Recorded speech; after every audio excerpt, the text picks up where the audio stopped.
Hello, and welcome back to the channel. Thanks for joining me for this unexpected review. I will say I wasn't planning on getting this figure, but yeah, I caved. I didn't even wait for the KO, which is what I originally said I was going to do.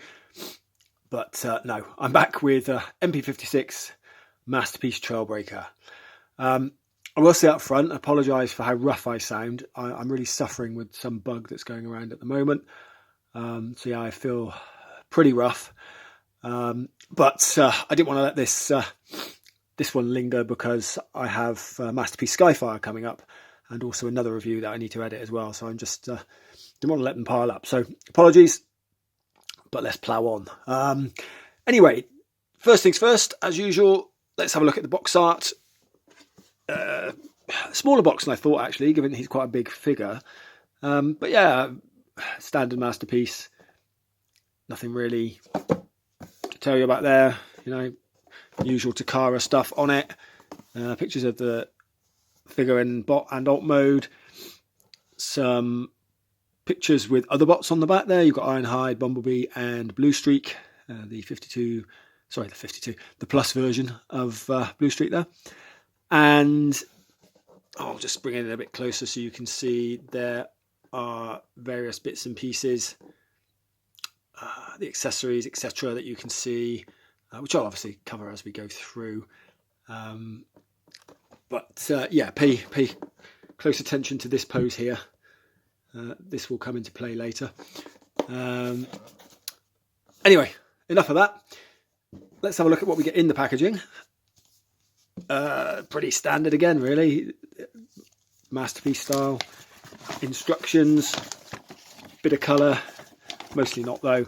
Again, you have some tech specs for the vehicle mode, the Toyota Hilux. You have his actual tech specs there. I do like the way they do these things, where they tell you what the weapons are. For once, put to bed for once and for all with the 52 mould. That only Starscream has null rays, and the other Seekers have different weapons. But yeah, you have the multi-head nozzle, a parabolic antenna. Anything else?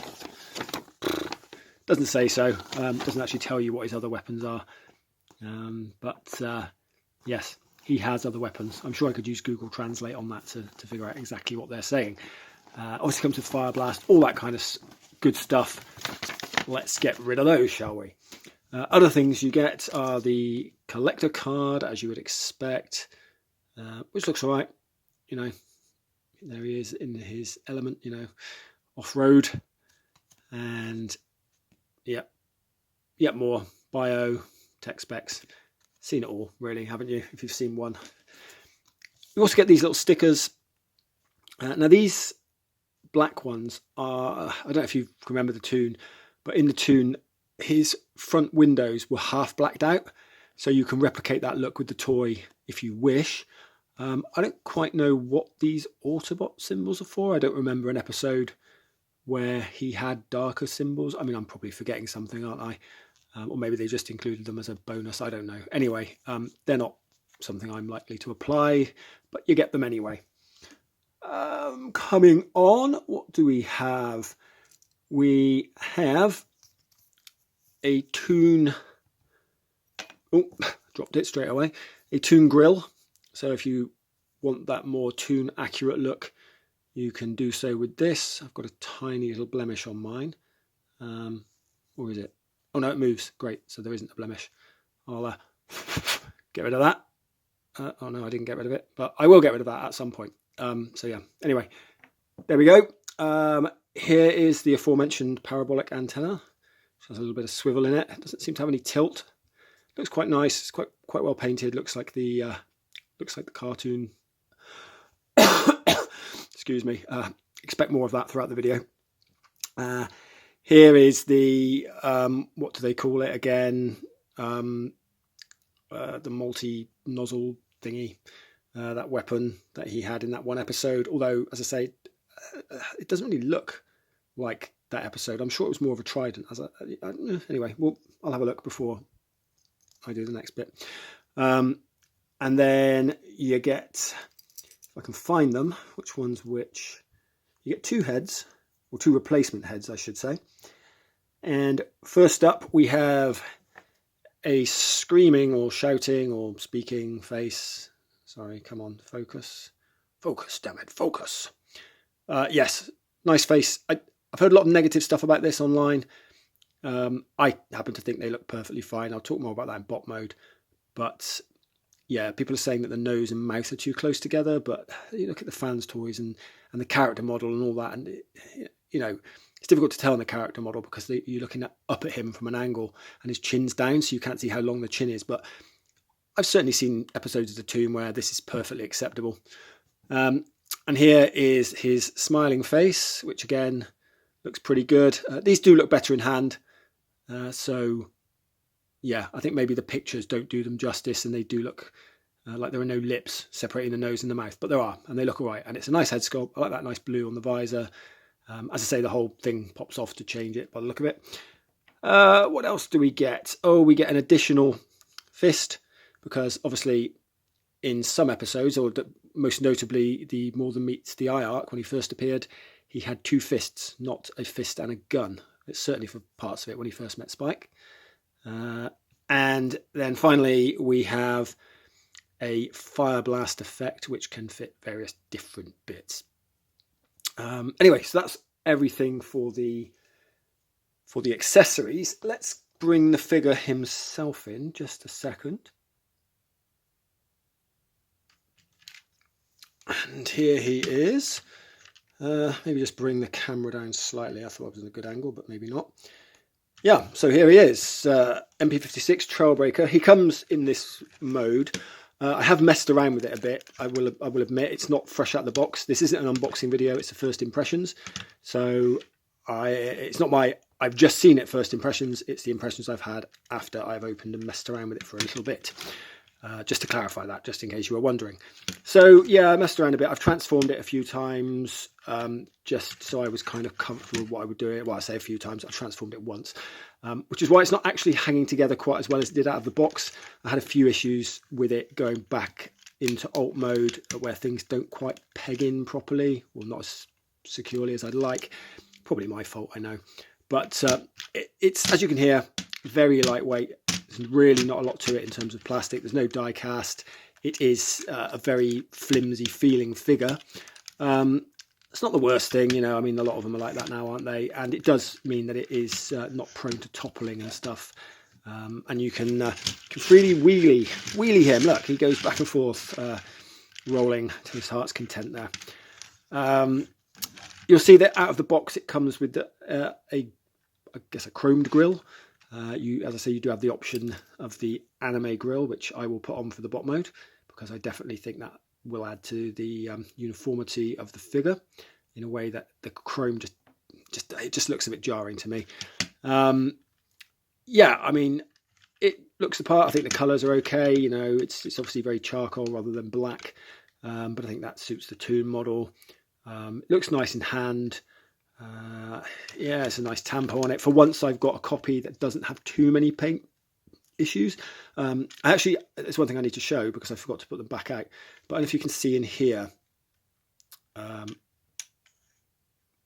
are wing mirrors that go in, they fold in.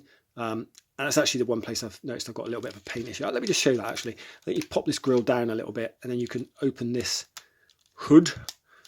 Pop that forward, and then if I can do this with my nails. Oh, come on. You can flip these things out and then pop this back in, clip it in, clip that back together, and then you have wing mirrors that he never had in the Toon. So totally pointless as far as I'm concerned. I don't know why they bothered. I mean, I know why they did it, because some people prefer a real world alt mode, but then this is not a real world figure, is it? This is the figure you get if you want Toon. So don't really get it, but it looks nice all the way around. I can't remember if I've ever mentioned in any other Trailbreaker review I've done, but my first car was actually a Toyota Hilux. albeit one on pumped up suspension with ball bars and spotlights and everything. It's quite a formidable first car to be driving around in. Certainly didn't get bothered on the road a lot, even as a 17-year-old. Quite lucky to have that, to access to that to use. But so yeah, I've got a soft spot for his alt mode. I do like, obviously mine didn't have this camper bit on the back. Mine was a flatbed, and red, it's not rather than black. But yeah, I do have a soft spot for this alt mode just because it was my first car, and they're pretty cool. Anyway, yeah, I think that's all I really got to say about him in terms of his looks. I mean, you can see this is an official licensed product. Obviously, it's got the Toyota branding on the back there. It's very obviously a bot folded up underneath. And then you've got some nice pearlescence. I suppose you'd call it pearlescence, or metallic fleck in the paint, or it looks like it anyway. Looks pretty cool. All seems to clip together fairly well. I will say, you know, not the best. It transforms to bot mode like a dream. I will say that.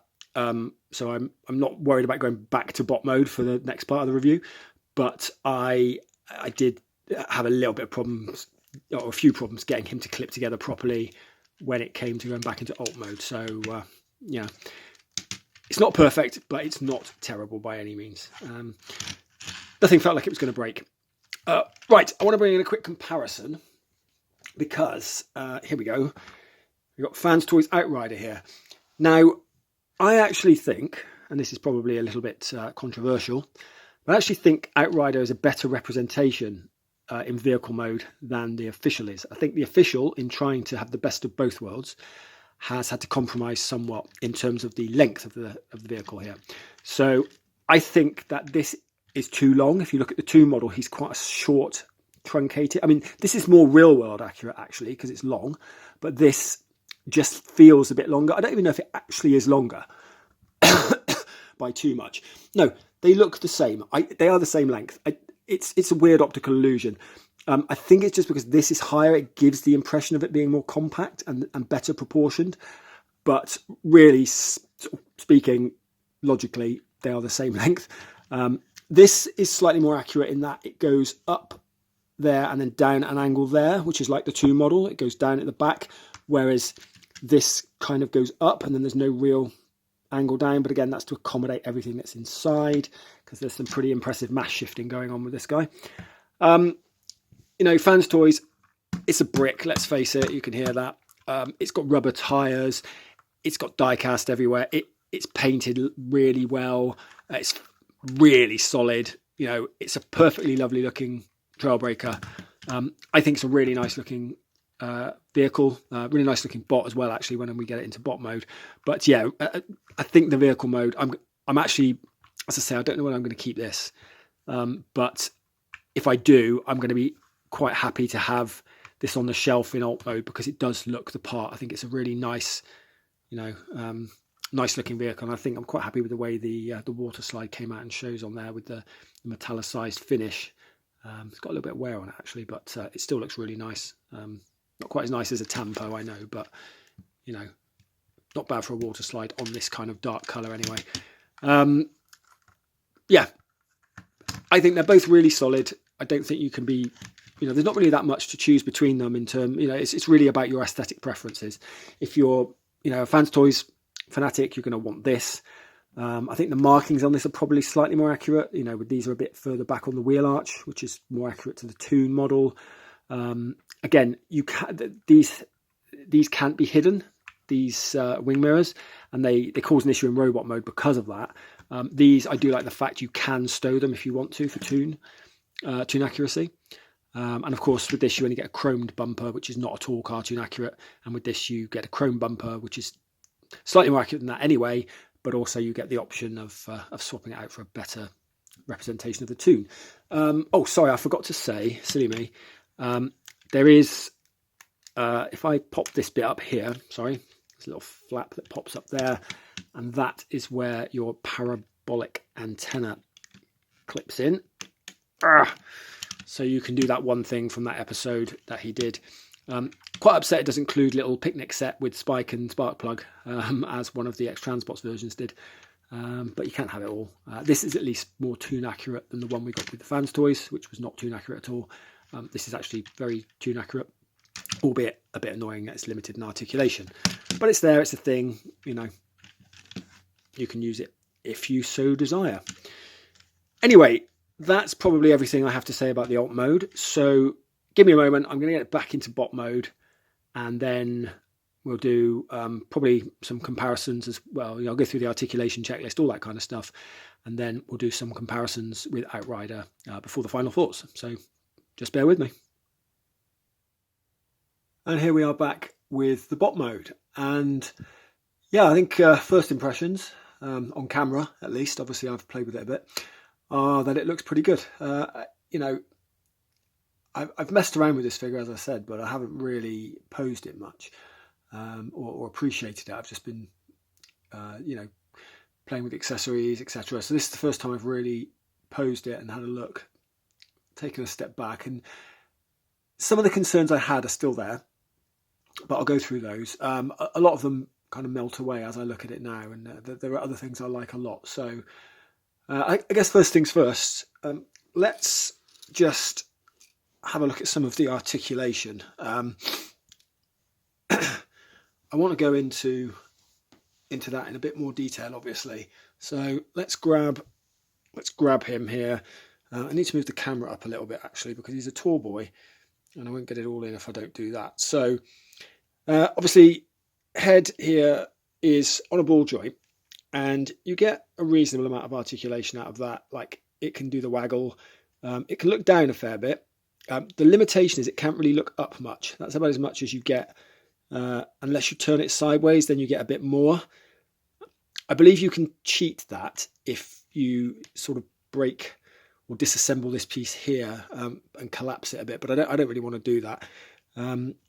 But yeah, I mean, it is a bit limited going back, I'll give you that, but you know, you can compensate for that in other ways. Obviously the weapons, sorry I didn't mention those, did I? They are on these hinges, so the cannon, whatever it is, can come forward like that, can go up. It's a little bit disappointing that it's not on a ball joint, so it can move left and right, but you know, it has basic articulation in there. And the same for the force field projector here. That's again, that piece moves independently, and then you know, this is on a hinge, so you can move that up and down. Seems maybe a little bit small actually for when you compare it against the animation model. Maybe I'm just, I don't know, maybe I'm misremembering that. You'll notice he is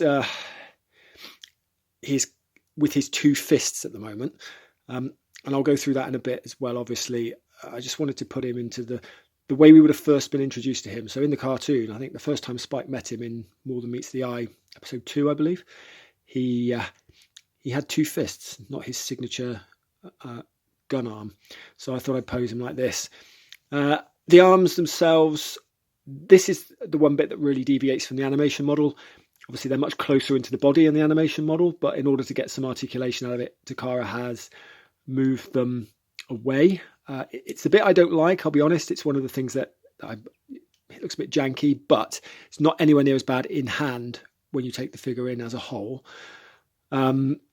Also, I think, you know, Fans Toys is very limited in that range, as we'll see. MMC did it better because they integrated the whole outward movement of the arms and things inside the shoulder, so that they could have the arms close and then they just pivoted at the very top. But again, that's the least tune accurate, isn't it? So I guess you sacrifice things across the board. It's just pick your poison time. The arms themselves, they can rotate 360. That is just on friction. Now, they can go up this far on soft ratchets, which is at least as far as Fans Toys, and without having to be twisted as well, which I like. But I will go into something in a bit. I mean, obviously, you would have seen on the box art, or maybe you would have seen on the box art, you may have seen elsewhere, the promotional images, that his arms should be able to go up further than that. And he pulls some poses on the box art that you just can't get. Now, if I go there, that's as far as that arm goes. It will not move any further. It just does not want to move. So I'm not going to force it just yet. But yeah, that's one thing. It's slightly limiting, but it's still better than what we got with Fans Toys. You get, I want to say a shoulder swivel, but it's kind of like a mid sort of arm swivel almost, isn't it? Bicep swivel. The biceps are there and it's kind of a bit lower, sorry. But it's, you know, does the job. You get a soft ratcheted double jointed elbow, which looks pretty good. Again, does the job, gets you beyond 90s. 90. Sorry, I forgot to mention, God, silly me. There is a butterfly joint in there, so you can get forward and back motion in that butterfly joint, which is good because you can get the arm across like that. And there are some poses where you can get it if you use that joint and then turn the arm like that. You could have his arm up like that, so he'd be holding his cannon arm if you had the gun attached, that is. The hands, or the fists, are able to be moved forward and backward there on the peg at the base, and of course they can do a 360 if you need them to. The hands themselves, they have 3 fingers pinned at the base, moulded plastic. You can't move those, which is slightly disappointing. I wish these had been independently articulated. A lot of figures at this size are now, but you have the independent trigger finger there. Again, a little bit, it's got two joints there, so you get a little bit out of it. And then the thumb is that weird where they mold it upright like this, and there's no joint in there, so you can't bend that. So his thumb is permanently at this weird angle, which just doesn't look natural. Sort of stuck out like that, like he's grabbing for something permanently. You can see on the fist there, like that's not naturally where you're like when you close your fist, that's where your thumb sits across your fingers. But on these Takara bots, the thumb sits below the fingers, and it's just a bit off. They need to get the thumb sitting more there, which you can do when you've got a ball jointed thumb with more points of articulation. Anyway, it's not bad, but it's just a little minor thing that kind of I thought it was worth pointing out. You can see there, I didn't mention actually, I've obviously now got his anime grill on, and you can see that makes a big difference in bot mode, I think. Obviously in truck mode it would have looked okay, but in bot mode I think that makes a real world of difference for the uniformity of the figure. I think if you have that silver, I mean, as I say, I don't really like the silver accents on the weapons. I wish they did them all the toon grey, but I know a lot of people hate that, but I'm very much like do them flat matte or whatever to match the rest of the paint. So I like that. He has a waist swivel, as you'd expect. He also has a limited ab crunch. It's all right, it's probably all you need. But what I really like about it is it's one of the ab crunches where when you use it and you utilize it, it reveals this, I guess, spine, so you don't break the sculpt. So that's much better than having a big gap when it hinges on the front and then there's just this, yawning gap in the middle, which just looks really odd. I really like this. Figures that do that are very much very much appreciated. Let's close that back up. Going down to the legs, I'll move the camera down a bit now because we are going lower. We have, excuse me while I study this, we have pretty standard range of motion. Well, I say standard, there's one thing that I'm slightly let down by. You have a thigh swivel, which is fine. That does the job. Doesn't really go in, but that's fine. You don't really want it to. There is another joint there for transformation, which you can utilize, and it goes in like that. It only goes one way, actually. You want to be careful with that. Don't try and force it outwards because it doesn't seem to like that. But you could use that to turn the leg inwards more if you wished. It also can go out, as you can see, pretty much to 90 on that, on the horizontal, which is fine, and it's on a soft, some friction, it's fine, does what it's supposed to do. Obviously, it's very lightweight, so it's not a massive problem. Let me move up a bit. I think I moved it down too much. And it's not really a problem that he's on friction because he's just, there's nothing to him, really. The hip skirts are on an interesting mechanism whereby when you turn the leg, they retract. They're not spring loaded, but they are on a mechanism that, as I say, when you return that leg to its original position, the back of the leg hits it and forces the hip skirt forward again. Now, this is the limitation. That is unfortunately as far back as the legs can go, which is not great. That is pretty limiting. This whole piece here does not move, and these legs cannot seem to clear the hip skirt enough to move any further back than that. So that's a bit of a disappointment. The knees, though, I do like the knees. Now, they're probably my favourite knees of any of the Trailbreakers so far because there's less of a gap here. and they move. They basically look like they break in the right place. So they're only single jointed, but there's a nice deep bend on them, and yeah, I think that looks the best. Again, the Fans Toys one, or Robot Paradise, whatever they released that under, I forget now. That had a larger section in the middle, and it just looked a bit off because you were left with this white bit stuck at the top. Anyway, it just didn't look right. Moving down, we come to some pretty crazy feet and ankles. Just owing to the way they're designed, you get a lot of articulation out of them. So they can move down a hell of a lot. The toes can move down a huge amount. They can then pivot up a lot. They've got crazy sort of ankle tilt, ankle rocker, whatever, both ways. Toe tilts off the scale, isn't it? I mean, they're really good. They're you can get some.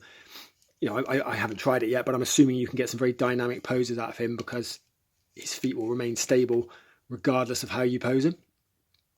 So that's really it for the articulation, as best I can tell anyway. I'm sure someone will tell me if I have missed anything.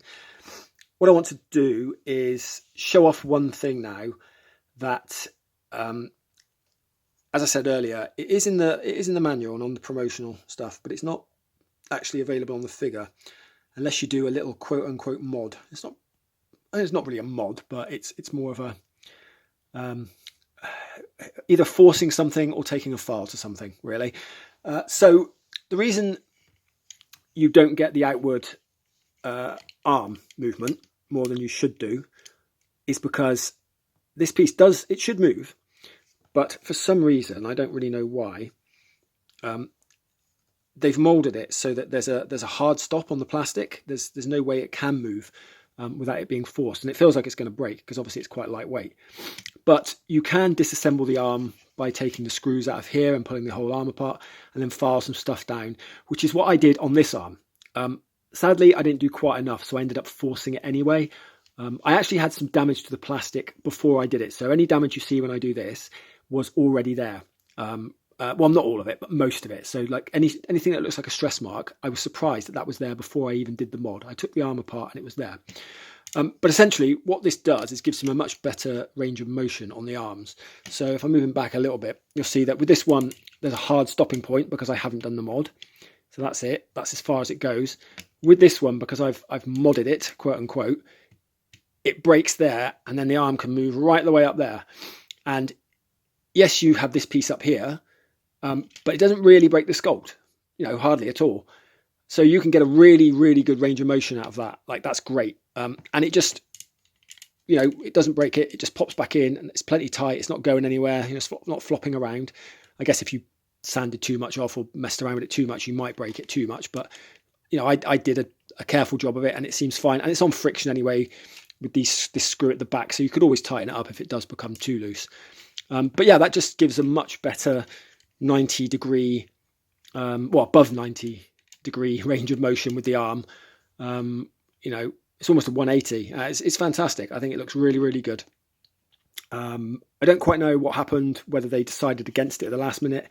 They changed the moulding or whatever, or it was a genuine mistake in the moulding.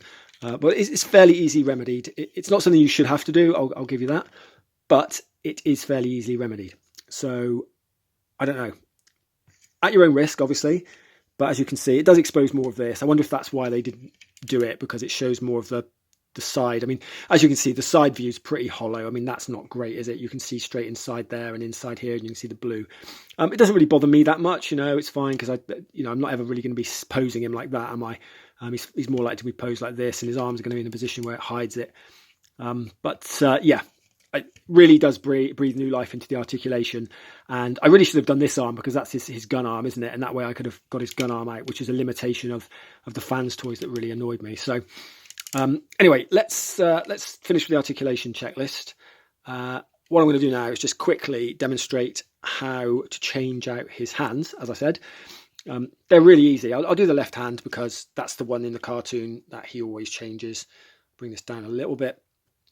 So it's fairly easy. You pull down and the hand is attached to this little piece here, which you can use, like you can stow the hand inside when you transform it. So that's why it's on that piece. But the hand will pop off of this plastic piece here. You take that off And then say you wanted to have that thing from that episode of the show, which, you know, everyone always has.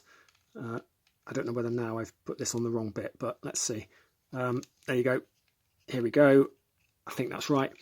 Now he has this. In the show, actually, in More Than Meets the Eye, I remember it being more...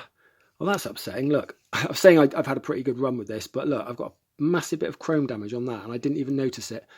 I don't know if that was there earlier. Maybe it flaked off, or maybe I just didn't see it. I mean, I haven't hit it on anything. It came straight out of the box, but and I didn't even notice it when we did the other stuff earlier. The kind of accessories. Weird.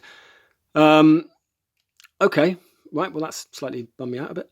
But I've got a chrome pen, which I guess I can patch that up with. I'm not really going to use as accessory, to be fair. And as I said in the show, I'm sure this was more like a trident rather than this weird kind of like three-pronged bit. But anyway, it's what it is. It's there. You can use it if you want. You can use the fire blast effect with it if you so desire. Not something I'm going to use. The last piece, obviously, I want to show you is his signature weapon. So let me just take that off.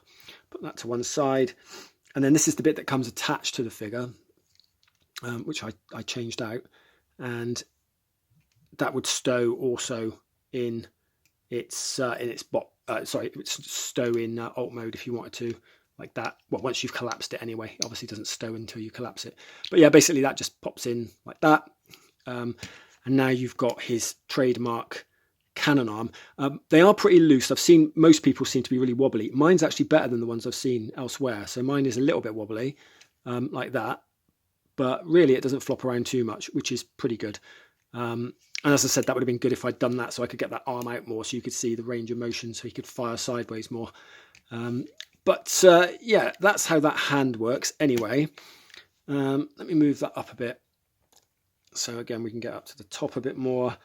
I think I mentioned that you can use the fire blast effect in a bunch of different stuff. So the fire blast effect, it can go in there as well if you want it to, or you can, with the thicker bit, attach it to this piece as well.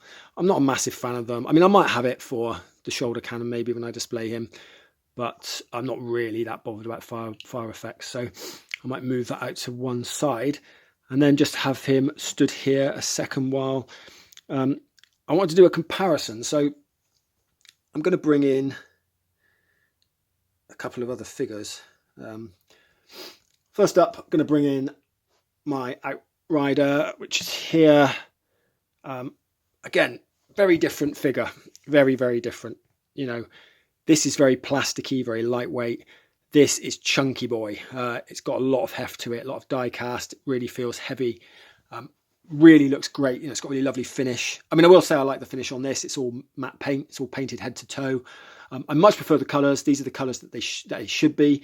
You should have this kind of cherry red and this darker grey, not white and metallic red. And the greys that they've used as well elsewhere. This grey, this flat grey stroke, well, what would pass for toon black, I guess, or dark charcoal grey, is far more accurate to the model than the darker colour that Vans Toys went with. But I do like both. I've got to say, I think as they serve different purposes.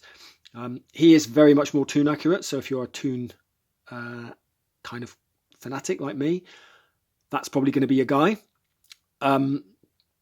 This, I do like it. I think had this not come out, I'd have been perfectly happy with this. But once I saw this, I was like, oh, I don't need it. And then I decided I did when I saw more and more pictures, because it just does look that more accurate and fits into my collection better than this. So I don't know, I may sell this. I just don't want to lose a lot of money on it, because I paid, 160 quid for this not long ago. And I don't know, I don't think it's actually sold out anywhere. So I could end up losing a fair bit. But yeah, the range of motion on that guy is not what this is. It's not bad. As I say, it's got most of the stuff you'd want. It's got like an ab crunch, I believe. But it's the one that breaks the sculpt, as I said. So it's that, you know, it's just little things like that. The main issue I have, I mean, the side view is cleaner, undoubtedly. This is more animation accurate, the big fat belly. But this is obviously cleaner. The main problem with this, I mean, the legs are fine. The ankles aren't great. I had to tighten them and they're still very loose. So he does fall a bit. It's very back heavy. You try and pose him. As I was saying about the knees as well, you know, that cut in the knee just is a bit different, and it just doesn't look quite as good as the official. And it's mainly the arms, though. Let's face it. Like, if I wanted to get that up there, that's as high as that arm can go. So to cheat it, you've kind of got to move it. It's because it's got wing mirrors on the back, which you can't move. I don't know why they even bothered to put them on. They're not supposed to be on the animation model, so it's just stupid. But you've kind of got to cheat it with the arm there, and it looks okay. As I say, it looks okay, but it just isn't as natural. Just doesn't look as natural as the Takara version. So for me, I think, you know, I'm happy with both. Actually, I really like both. And they have their pluses and minuses, but definitely this is far more fitting for the rest of my collection. Whereas this would look great, you know, in someone who collects purely third-party bots, for example, that don't adhere to the real Toon Takara aesthetic. As I said, I did want to bring one other one other bit in, and that's poor old Tarajas. Look at his age now. Look how short he is compared to them as well. Actually, probably more accurate because I think the official and that are a little bit too tall, but that's because they're based on the same scale as Ratchet and Ironhide, who are also too tall. But anyway, yeah, I mean, you can see it's light years, isn't it, ahead design-wise, this thing. I still like this as a figure. It's served me well for many years. And the design bit I really like, as I said, that's not the design bit I really like because that falls apart. But I really like the way they've engineered the hinge inside the shoulder there. So you can see, it's fallen off, see this? Yeah. Anyway, that's a good design, but it just doesn't look as clean or as accurate. And the one thing that I will say is better though, and this is why I wanted to bring this guy in, even though he's so old, is I love the collapsible chest on this. The fact that they designed it so it could taper, because that I believe is more Toon accurate, and that would have been the icing on the cake for this guy if that could, excuse me, could taper down a little bit. But you know, in every other way, that destroys that aesthetically. You know, the weapons are better, the face sculpt's better, the articulation's better, the build quality's better. Anyway, that is enough of me rambling on about that. Oh, I didn't show you one thing, did I? That's silly me. I mean, you probably don't need to see it, but because I've already shown them to you. But I didn't show you how you change the faces. They're pretty easy on this one. It just pops off like that. The whole faceplate, as you see. He's got no face, and then you just pop the whole front of the head back on, and then you've got your new face on. And I'm probably going to leave him with this shouting face, because then when I've got the gun arm fixed like that one, I'm going to have the gun pointing out and him kneeling, maybe firing his weapon, and we'll see how that looks. Although I do like the smiling face as well. I think I said that, didn't I? I think it's quite a cool smiling face. And I've seen, you know, again, like I said at the beginning, I see what people are saying about the chin, but I don't agree. I think when you look at the animation model and when you look at the other figures as well, they have a similarly placed mouth. I think it just looks different in person than it does in pics. In person, it doesn't bother me as much as I thought it would. So happy days. Right, give me a second to tidy up, and I will come back with a few final thoughts. Okay, and we're back with some final thoughts, a quick wrap up. As you can see, I've posed him in a slightly more ranged pose, so making use of the additional joint there. You can get some really, really great dynamic poses out of him. I mean, he's not hugely dynamic at the moment, granted, because he's only standing in a slightly wide A stance, but you can see that range of motion you can get with the arms that you just can't get out of any of the other Trailbreakers. I did want to do one thing that I meant to do in the last section, which is to bring in a size comparison with MP-44. This is the official Prime, just so you can see what he looks like next to him. Height-wise, not too bad. I still think that probably Trailbreaker, Ironhide and Ratchet are a little bit too tall compared to MP-44, but it's negligible. And yeah, he looks the part. I mean, he really does look like he's leapt off the screen there, doesn't he? I know in some episodes he looked like he had quite short, stumpy legs, but you know, in the majority, he has the slightly more lanky appearance, and this kind of the proportions Takara are going for now, anyway, isn't it? With their figures, they're going for this look, and yeah, I think he does look really nice when married with MP-44 there. Anyway, let's get that big guy out of the way, and let's bring him slightly closer, shall we? Just so we can, I'm going to bring that get slightly better. I've got this laughing face on now, as you can see. Anyway, final thoughts. I think it's actually a really nice figure. I was adamant I wasn't going to get it just because I'd already bought Outrider and I didn't think I needed this. Admittedly, I liked it when I first saw it, and then there were things I didn't like, most of which are not an issue in hand, I will say. The gappiness, not as big a problem as I thought it was going to be. It just doesn't bother me as much as I thought it would. Slightly goofy head sculpt is not a problem for me in hand. I don't really think it's a problem at all. Just looking at it, it's just really nice and clean, isn't it? It's just a nice looking robot. The mass shifting it does to get into this from the compact 4x4 is really, really clever. It's really nicely engineered. So a bit lightweight, but that's kind of the way MPs are going, aren't they? I do feel like MP's third party is all a bit overpriced, but I guess it's a reflection of the world we live in at the moment. These are luxury items after all. But honestly, I think you'd be really happy with it if you're into the Toon aesthetic. Obviously, if you're not, this is probably not for you. But if you really like the Toon aesthetic, then this is definitely the Trailbreaker of choice, I feel. That's not to badmouth Outrider. I still think that's a good figure.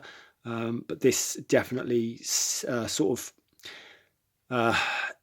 appeals to my sensibilities more so than Outrider did or does. I think if I could improve anything, it would be to have these shoulders further in, but I get why they went that way. But I prefer the knees. There's bags of articulation in it. I've barely even scratched the surface of what you could do with this guy. He's very, very poseable, barring the limited leg movement backwards. But honestly, you can get him in some really, really lovely poses from what I've seen online. So I shall look forward to finding a nice dynamic pose to put him in the cabinet with. Anyway, that's probably enough for me, mostly because I'm still feeling like death warmed up. Thanks for watching, and I hope this was informative and useful. As I said, I will be reviewing MP-57 Skyfire. That's due in the next week or two, I think, hopefully, as long as Chinese New Year doesn't cause huge delays.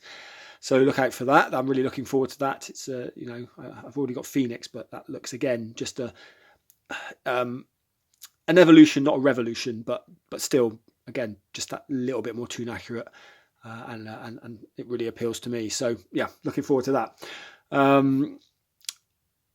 I don't know whether this would have come up before or after my Magnet Inventor review, but that's another one I've got in the pipeline. So you may have seen that, you may not, may be available, no idea. Anyway, that's enough. Until next time, take care everyone, and I will catch you in the next video.